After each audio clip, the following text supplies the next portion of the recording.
Kahalu sub রেজিস্ট্রারের বিরুদ্ধে কিছু সুনির্দিষ্ট অভিযোগ ছিল, যেমন দলিল সম্পাদন, তারপর হচ্ছে নকল উত্তোলন, তারপরে তল্লাশি করতে সরকারি যে ফি ছিল তার চেয়ে অতিরিক্ত আদায় করা হতো, এরকম একটা অভিযোগ ছিল। এর প্রেক্ষিতে আমরা অভিযান চালাই।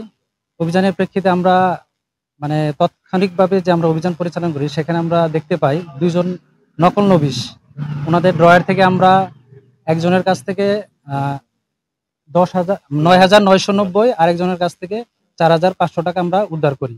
সেই টাকাটা আমরা ইনভেন্টরি করি, ইনভেন্টরি করে আমরা নিয়ে যাচ্ছি। আর দুইজন নকল নবিশের বিরুদ্ধে আমরা সাময়িক বরখাস্ত করার জন্য মানে সাব রেজিস্ট্রারের মাধ্যমে আমরা জেলা রেজিস্ট্রারকে সুপারিশ করেছি এবং তারা সেটা পদক্ষেপ নিয়ে আমাদেরকে জানাবে।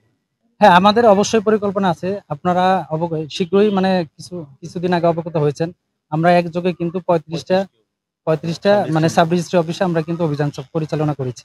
এরকম কার্যক্রম আমাদের অব্যাহত থাকবে।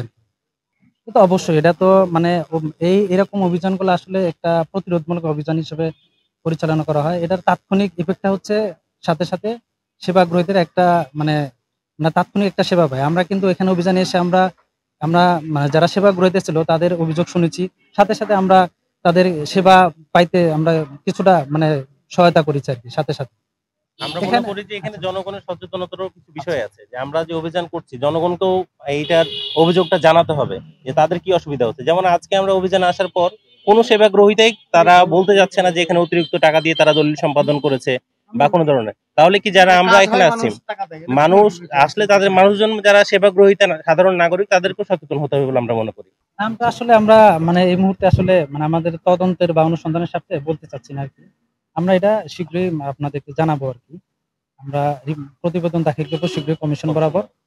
মানে এই বিষয়টা একটু আমাদের দাঁড়িয়েছে তো সেটা হচ্ছে তাদেরকে আপনারা সাময়িক বরখাস্তের সুপারিশটা হ্যাঁ সুপারিশ অলরেডি করেছি, তারা আমাদেরকে সুপারিশ করে মানে জানাবে আর কি বিষয়টা।